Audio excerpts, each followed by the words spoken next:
Hello everybody and welcome back to my YouTube channel. Today I thought we'll be working on mermaid, which is a lateral flexion with a hip release.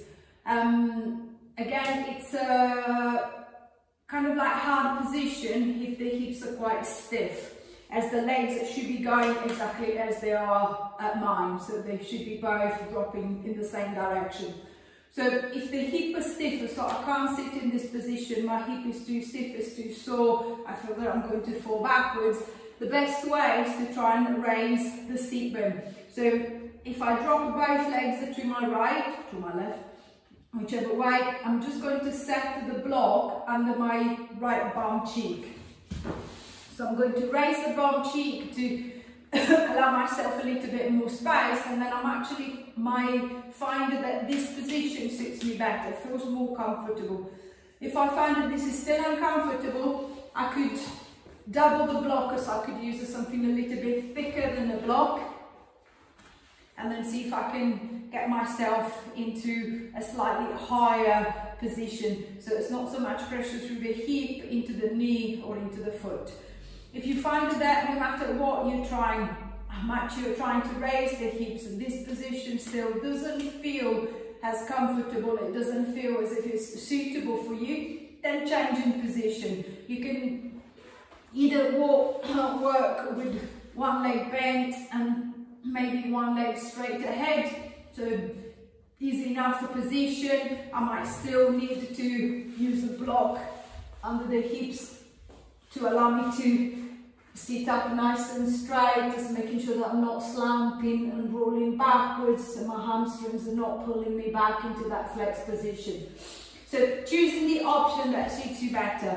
If you can't drop the legs the same way, I want you to try with one straight and one bent. Whichever option you're going for, I want you to bend the right knee and then drop it out to the side.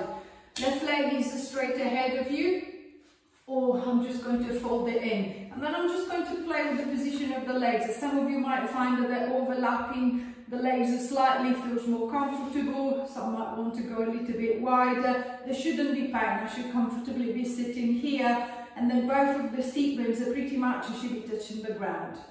So once that I feel that the legs are set, then I'm going to start moving through the upper body, lengthening through the spine, trying to create a nice deep lift. I'm going to start scooping the right arm out to the side and then lifting it up and towards the ceiling. I'm going to flex it to the left. I can put my hand on the floor for a little support as I move over that way.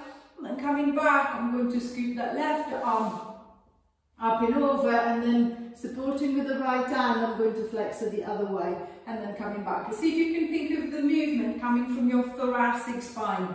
So it's the upper back that is moving. So it's not my bum that is lifting, it's not my legs that are rocking side to side, it's just the back that is moving.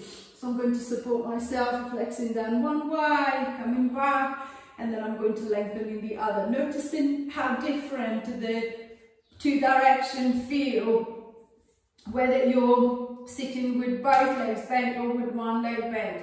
As I go over to the right, it feels as if I can go on forever.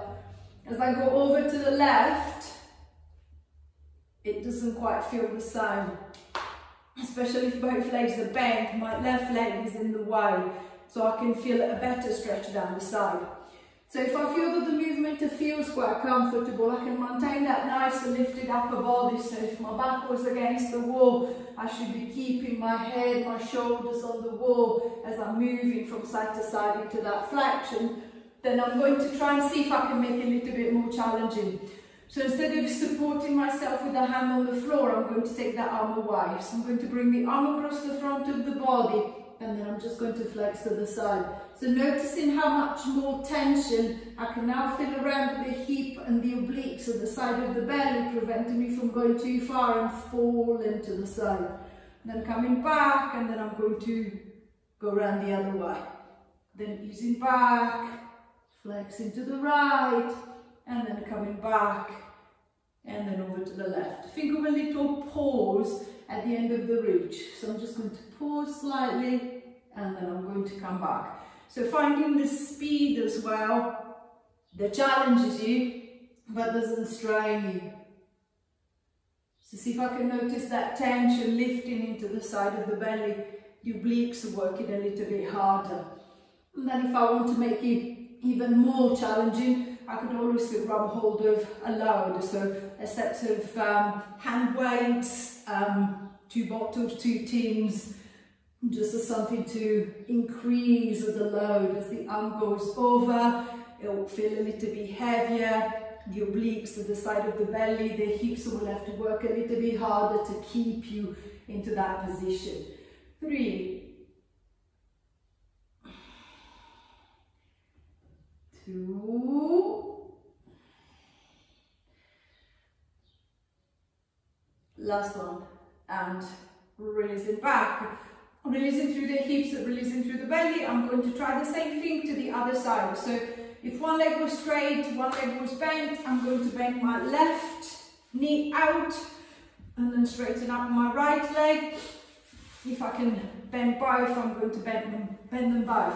One side feels very different from the other. So same as before, under the block, at the raise for the hip if you needed to raise that left bum cheek slightly so that you're sitting a little bit straighter, making sure that there is no pressure on the hips nor the knees. And then same as before, I'm just going to pop one hand down, scooping the other arm up and over. I'm going to flex it to one side, coming back, and then flexing the other way. So same as before, nice and easy, starting with the hand supporting me so that I can pay a little bit more attention to where the stretch is, where the movement is. The hips are not moving, the legs don't seem to be rocking side to side, the seat bones are down. It's just the upper body that's moving on top of the hips.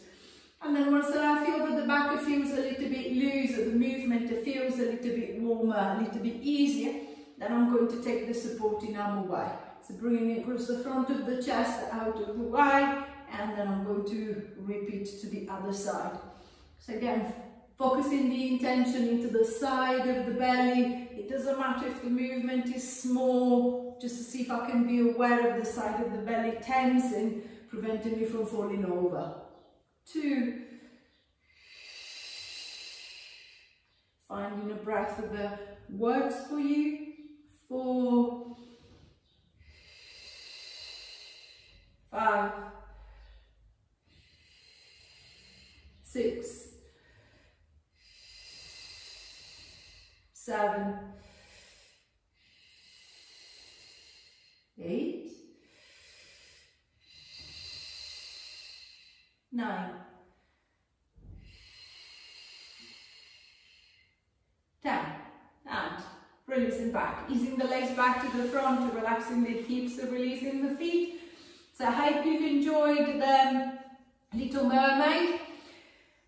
Same as usual, if anything is not clear or any request, any question, any comment, please drop a line into the comment box and I'll try to get back to you as quickly as I can. Bye for now.